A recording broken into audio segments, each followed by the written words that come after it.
As a Tesla YouTuber, I try to cover all of the bases from accessories to features, well, so that you don't have to. I crashed my Tesla so we can see how much it costs to repair in this video. Accidents happen. Now, of course, I didn't purposely crash my Tesla for the channel, but like I said, accidents, even in a Tesla, do happen. And actually, in this video, we're gonna go over my latest fender bender and how much it costs, which may surprise you. What do you do if you get into an accident in a Tesla, and why did my Tesla not prevent this accident from happening? This led to big time problems with charging and a huge repair bill. Let's get into it. So first, I just want to say, make sure to be careful on the road, and this was 100% my fault. I was coming out of the highway here in Pittsburgh, Pennsylvania, exiting a tunnel, and unbeknownst to me, there was traffic backed up because of another accident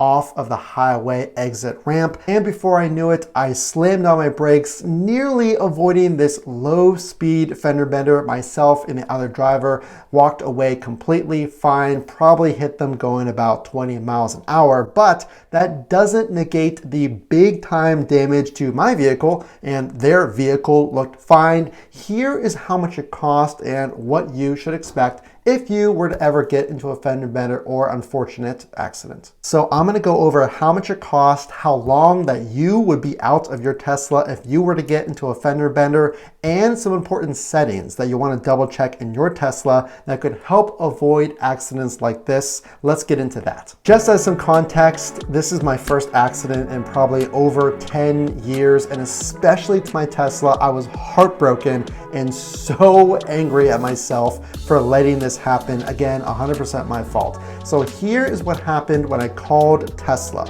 So they said, for any body work that you have to do on your Tesla, you cannot take it to a service center. Now, obviously, with all of the technology in a Tesla, you worry taking it to a local body shop, but here is how Tesla deals with that. There are certain qualified Tesla dealerships that you can go to. So if you were to get into an accident, the first step is to file a service appointment on your Tesla app. It will ask you to take pictures of the damage, which I did. And of course, I immediately filed a claim and traded insurance with the other driver with my insurance company. But on the Tesla app, you take pictures and then it says, based on your collision, you want to reach out to Tesla or service at a qualified auto body shop. So how much damage was caused to my Tesla Model 3? Well, I received this estimate from State Farm, around $6,000 to repair the front bumper, to replace a few parts that they recommended, and the headlights. But there is also this. So after I filed an insurance claim and after I got my estimate from State Farm, Tesla said, well, now you have to take it into a body shop for them to verify the estimate. So I went to a local Tesla body shop, and basically they took pictures of the vehicle. They didn't even take it apart. And the rep said, well, we're gonna basically go off of what State Farm is estimating, make our own estimate, and then we're gonna bill the insurance company anything above and beyond what the insurance company has estimated. So I'm gonna go over the exact estimate that State Farm gave me, and then right after that, how long is this repair going to take? We've all heard nightmares about Tesla service. Well, how long am I gonna be out of this Model 3? So the overall estimate total is $6,394. It almost hurts to say that. $500 of that is my responsibility because of my deductible. I'm very glad it's not higher. So State Farm, all in all, credited me a check for $5,897, which I will pay to the auto body shop, and then $500 of that is my responsibility.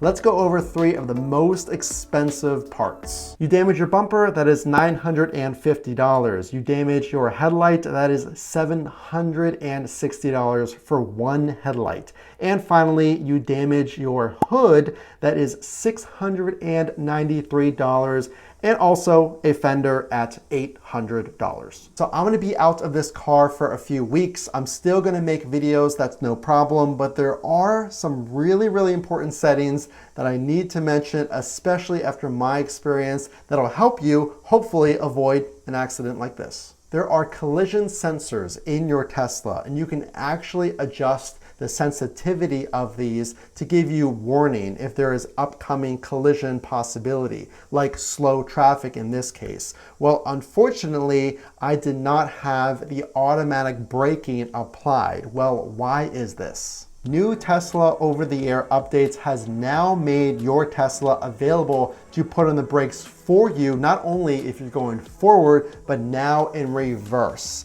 If your Tesla senses something behind you, but why were mine not applied? Let's talk about that. There are also updates when automatic emergency braking will not activate. Here's what those are. If the steering wheel is turned sharply, if you're pressing the brake pedal while this emergency braking is already applied, accelerating at a quick rate while the emergency braking is attempting to apply brakes, and if there's an object, pedestrian, or vehicle that was spotted that is no longer detected. So those are 4 reasons why the emergency braking may not apply. Now in my example, I was merging into another lane, but I definitely would not say I was quickly turning the wheel or accelerating at a quick rate. Now, I'm really not sure why the emergency braking was not applied, but those are 4 reasons why the emergency braking won't work, so to speak, and that is something I just wanted to point out. Follow along to see if there are supply chain delays, how much my final bill is going to be. I will tell you how much my insurance rate changes after this accident. Again, I'm really disappointed. First accident in over 10 years. How much is my insurance going to change and more? So stick around and consider subscribing. So if you do like Tesla content, consider tapping that subscribe button so I can make even more videos. And if you are buying a Tesla, consider purchasing the best accessories down in this video description. It does support the channel. And again, the only way I know that you enjoyed this video is to drop a like. Again, this is Matt from Frunk to Trunk. We will see you in the next video.